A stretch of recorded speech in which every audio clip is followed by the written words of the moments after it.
The snowflakes swirled around Nora Vance like angry spirits as she clutched her tattered wedding dress. The stagecoach that had abandoned her nothing more than distant hoofbeats drowned by the howling Montana winter. It was 1876, and her dreams of marriage were disappearing with the setting sun and the rising storm.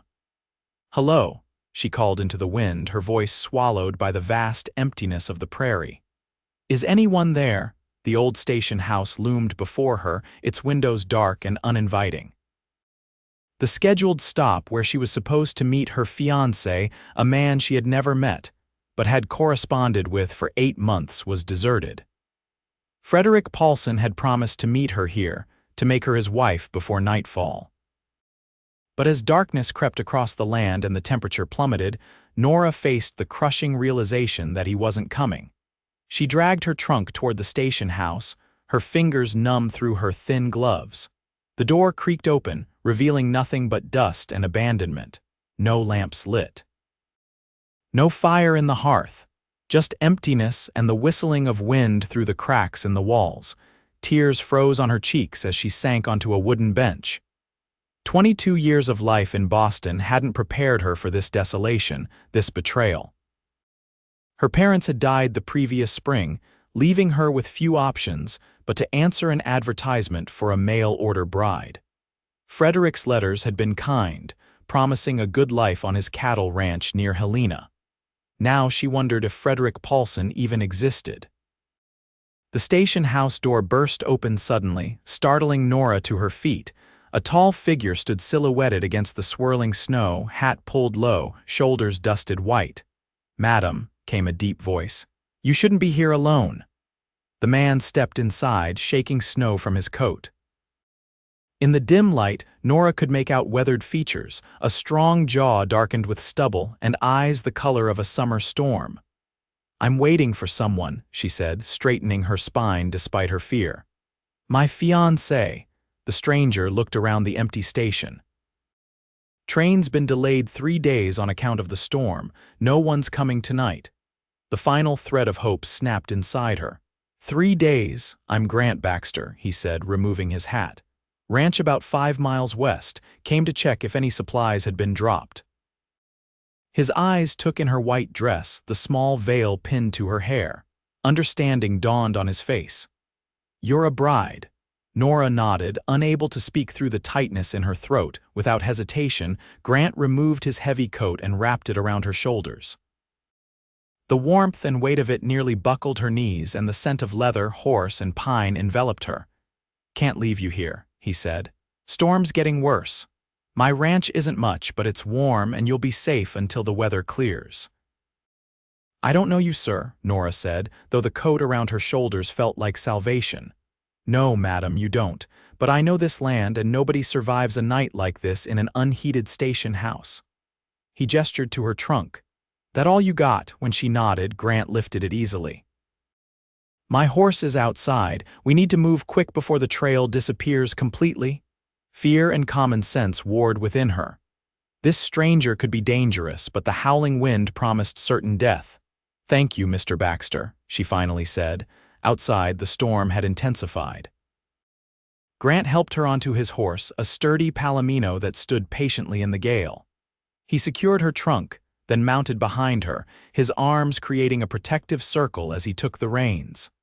"Hold tight to the saddle horn," he instructed, his breath warm against her ear. "Keep your face down against the wind." They rode in silence, the horse pushing steadily through deepening snow. Nora's thoughts swirled like the flakes around them. Who was Frederick Paulson? Had he ever intended to meet her? What would become of her now, penniless in this wilderness? After what seemed like hours, lights appeared through the blizzard. A cabin materialized, smoke curling from its chimney. Behind it, Nora could make out the shapes of a barn and other outbuildings. "Home," Grant said, guiding the horse to the barn first. Inside, sheltered from the wind, he helped her down. Her legs nearly gave way, stiff from cold and tension. "Let me tend to Sonny here, then I'll get you inside," he said, efficiently unsaddling the horse. Nora watched him work, struck by his gentle handling of the animal despite his obvious strength. When he finished, he carried her trunk as if it weighed nothing and led her to the cabin. The warmth inside hit her like a physical force. A fire crackled in a stone hearth, illuminating a simple but tidy main room with a kitchen area, table, and a few comfortable-looking chairs. "Sit by the fire," Grant instructed, setting her trunk down. "I'll make coffee." As feeling painfully returned to her extremities, Nora took in her surroundings. Books lined one wall, surprising her. Photographs sat on a shelf, a woman with Grant's eyes, an older man with the same jawline. "Your family?" she asked, gesturing to the photographs. Grant glanced over as he set a kettle on the stove. "Parents, they're gone now. 6 years back, influenza. I'm sorry, my parents passed last spring," he nodded, understanding in his eyes. "Hard thing being alone." "Yes," she whispered. Grant brought her coffee in a tin mug, then sat in the chair opposite. "Want to tell me about this fiancé who left you stranded?" Nora sipped the strong, bitter coffee, grateful for its warmth. "Frederick Paulson. We've been corresponding since March. He owns a cattle ranch near Helena." Her voice faltered. "At least he claimed to." "Paulson?" Grant frowned. "Don't know any rancher by that name in these parts." The confirmation of her fears made Nora's eyes sting. "I should have been more cautious, but after my parents died, I had few options." The family home was sold to pay debts, and she trailed off, embarrassed by her naivety. "Some men place those advertisements with no intention of marriage," Grant said gently. "They lure women out then." He didn't finish, but his meaning was clear. Nora's hands trembled around her mug. "What will I do now?" "First, you'll get warm and rested. Tomorrow, we'll figure it out." He stood. "Bedroom's through there. I'll sleep out here by the fire." "I couldn't take your bed, you can and will," he said firmly. "I've slept in worse places than my own floor." Too exhausted to argue, Nora thanked him and retreated to the small bedroom. A quilt covered a sturdy bed frame. Everything was plain but clean. She changed from her wedding dress into a nightgown, then slid beneath the quilt, Grant's coat still wrapped around her shoulders like a protective embrace. Despite her exhaustion, sleep eluded her. The reality of her situation pressed down, stranded in the wilderness, dependent on a stranger's kindness. Her planned future evaporated like morning mist. Morning revealed a world transformed. Snow blanketed everything, pristine and glittering in the sunlight. From the bedroom window, Nora watched Grant move between the barn and a small corral feeding livestock. His movements were efficient, purposeful. She dressed quickly in her plainest dress and went to the main room. The fire had been rebuilt, and coffee sat warming on the stove. She poured herself a cup and began searching the kitchen for something to prepare for breakfast. The least she could do was cook for her rescuer. By the time Grant returned, stomping snow from his boots, Nora had found flour, lard, and dried berries and was making johnny cakes. "You didn't need to cook," he said, hanging his coat by the door. "I wanted to thank you somehow," she replied, sliding a johnny cake onto a plate. "I realize I'm an unexpected burden." "No burden," he said, accepting the plate, "but we need to talk about what happens next." Over breakfast, Grant explained that the storm had likely closed the pass to Helena for at least a week, maybe more. "Even if the train gets through, there's nowhere for you to go," he said bluntly. "If this Paulson is a fraud, you've got no destination." Nora stared at her plate. "I have some money saved. Perhaps I could find work in Helena when the weather clears." "What kind of work?" "I can teach. I was a governess in Boston for a time. I also sew well." Grant nodded thoughtfully. "The schoolhouse in Silver Creek lost their teacher last month." She married a miner and moved to California. Hope flickered in Nora's chest. Silver Creek, settlement about 15 miles from here, growing fast with the silver strike. He took a sip of coffee. "I'm heading there for supplies when the trail clears. Could introduce you to Mayor Wilson." "You would do that for me?" Nora asked, surprised by his continued kindness. "Seems only right," he said simply. The next few days settled into an unexpected rhythm. The snow kept falling intermittently, keeping them confined to the ranch. Grant showed Nora around the property when weather permitted, the barn with his 6 horses. the small herd of cattle huddled in a sheltered field, the workshop where he repaired tack and tools. Nora insisted on earning her keep, taking over cooking and mending Grant's clothes. She found herself watching him when he wasn't looking, the way his hands moved confidently over leather straps, how gentle he was with the animals, the rare smile that transformed his serious face. On the fourth night, as they sat by the fire after dinner, Grant asked, "Why'd you agree to marry a man you'd never met?"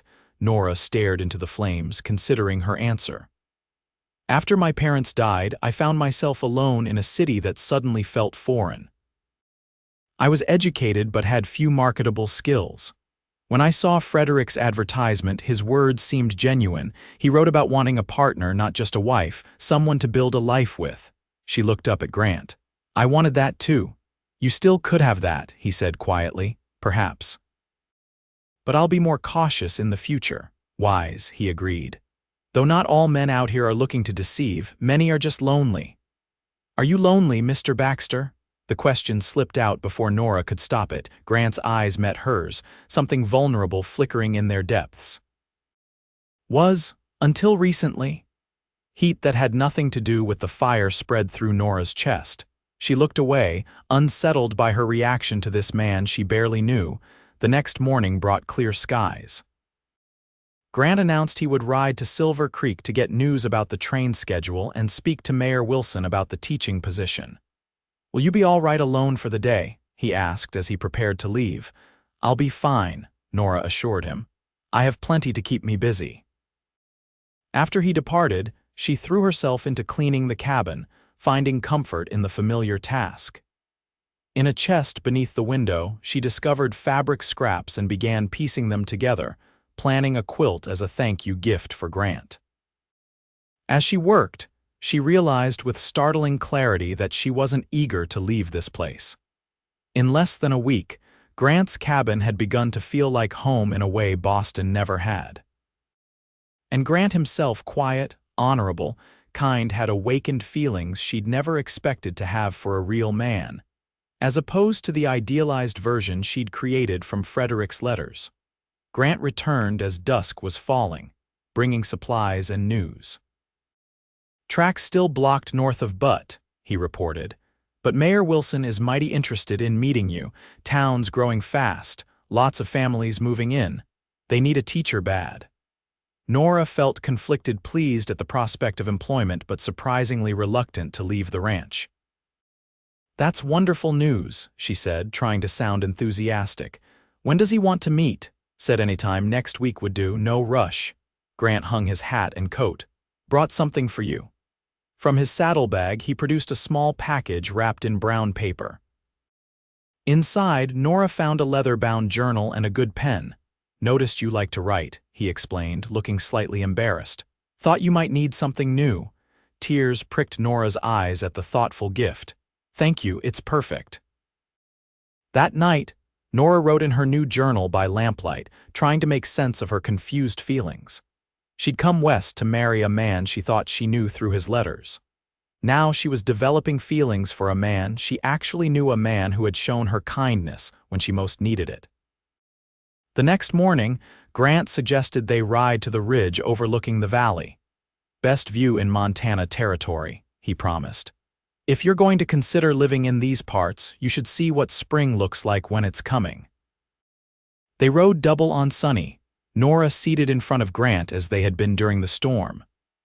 This time, however, she was acutely aware of his solid presence behind her, his arms bracketing her as he held the reins. The ridge offered a spectacular vista. The valley spread below them, patches of green beginning to emerge from the melting snow. Mountains rose in the distance, their peaks still white against the blue sky. "It's breathtaking," Nora said, genuinely awed. "Worth the hard winters," Grant agreed. "First time I saw this view, I knew I'd never leave." "How did you come to have the ranch?" she asked. "Worked as a ranch hand for years, saved every penny. When old man Thornton decided to return east, I made him an offer."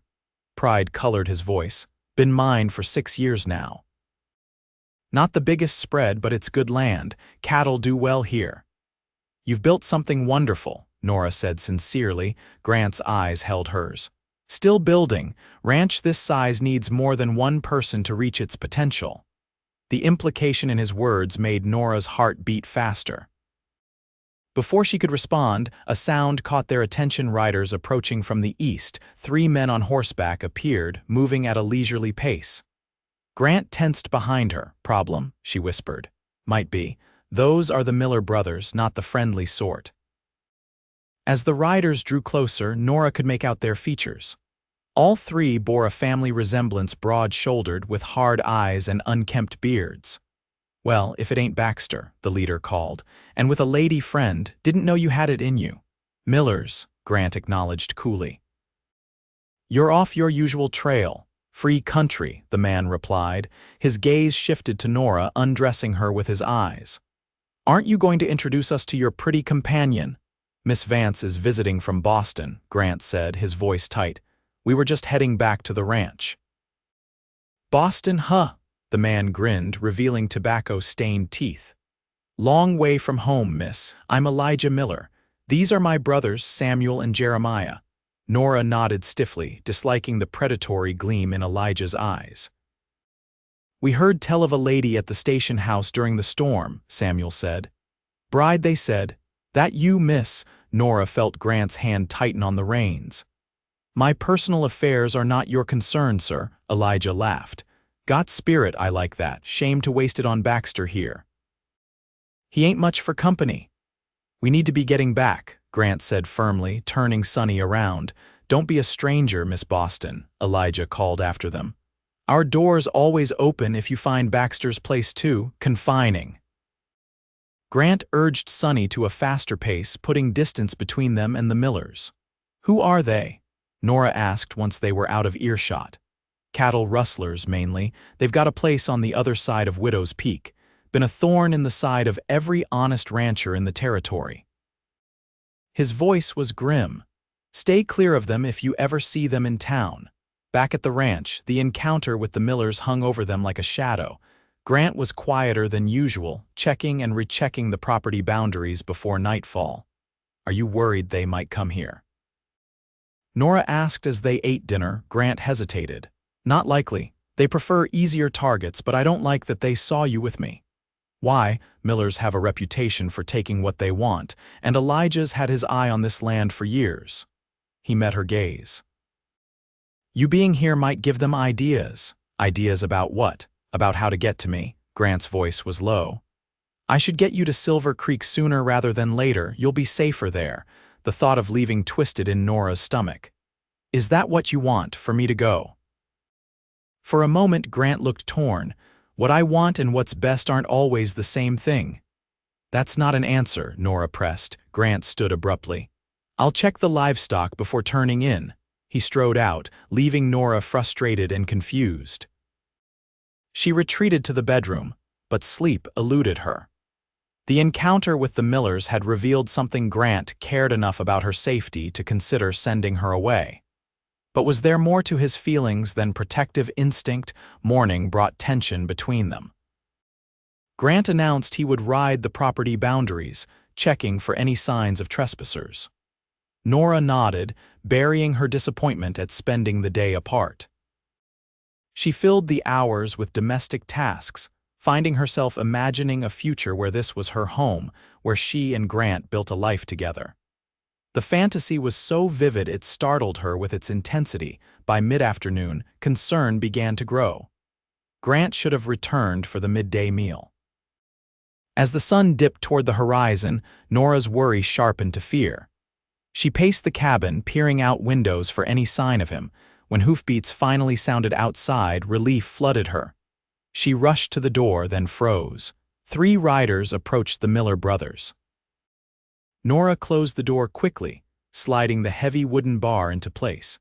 Her heart hammered as she searched for a weapon, settling on Grant's rifle mounted above the fireplace. She'd never fired a gun but watched her father clean his hunting rifle often enough to understand the basic mechanism. A heavy knock rattled the door. "Hello there, Miss Boston," came Elijah's voice. Baxter around, Nora remained silent, rifle clutched in trembling hands. "We know you're in there, madam," Elijah continued. "Just want to talk. Seems Baxter ran into some trouble today." "Thought you might want to know." Cold fear washed over her. "What kind of trouble?" she called through the door. "Horse threw him out by Eagle Creek. Leg looks broke. He sent us to fetch you." The lie was transparent. Grant would never send the Millers for anything. "I appreciate your concern," Nora replied, steadying her voice. "But Mr. Baxter is expected back any minute with several hands from the Drummond Ranch." There was a pause, then murmured conversation outside. "Well, now, that's interesting," Elijah finally said. "Because we just came from Drummond's and nobody there mentioned Baxter." "Nevertheless, they'll be arriving shortly," Nora insisted. "I suggest you gentlemen be on your way." Another silence followed. "Have it your way, miss."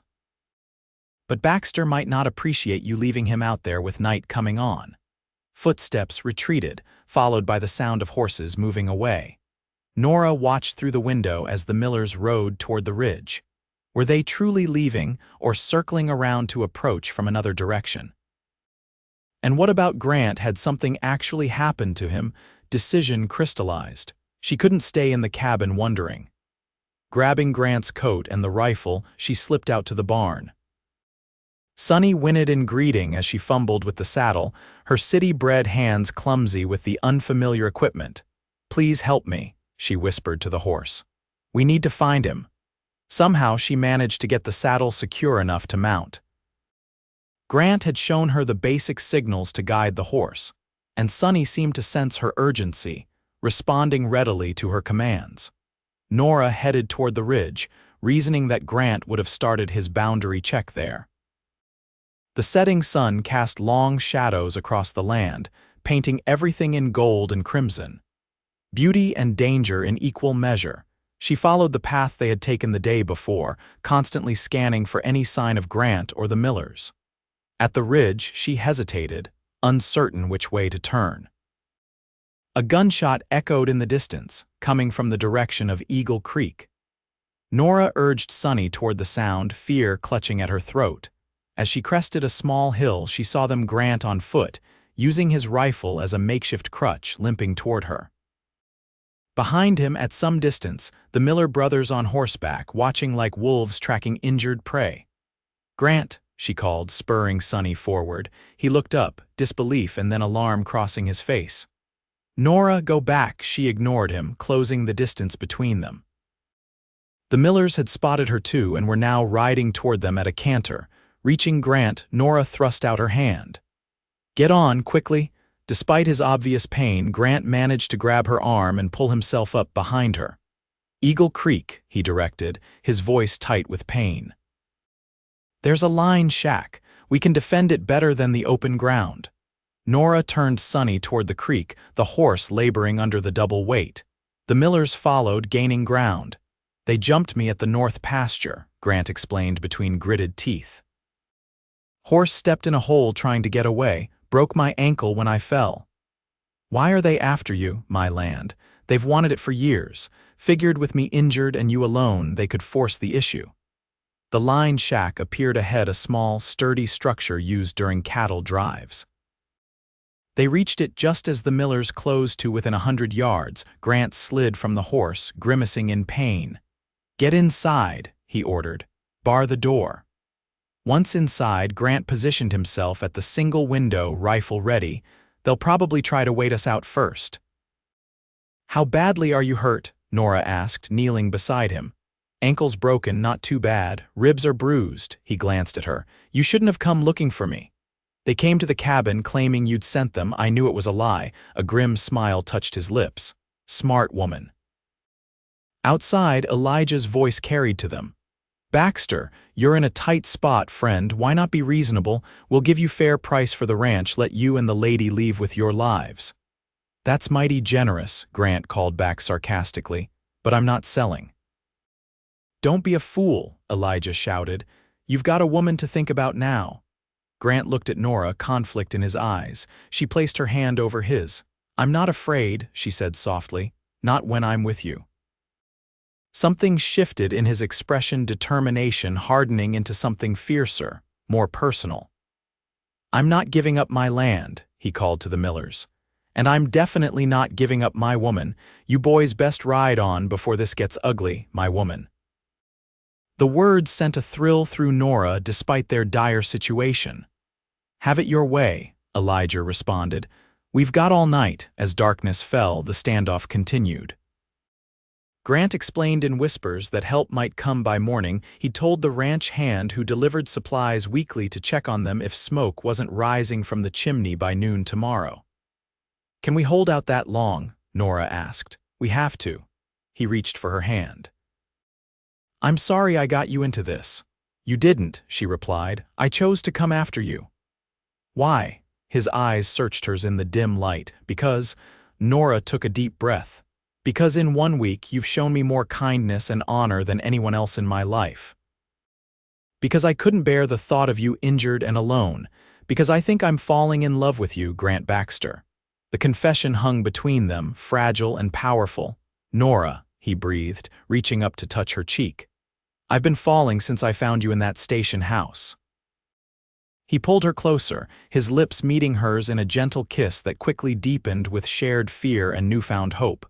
When they parted, both were breathing hard. "If we get out of this," Grant said, "would you consider staying? Not as my guest, but as my wife." Joy blossomed in Nora's chest. "Yes," she whispered. "Yes, I would." A sound outside interrupted the moment. Horses approaching fast, multiple riders. "That's not the Millers moving," Grant said, tensing.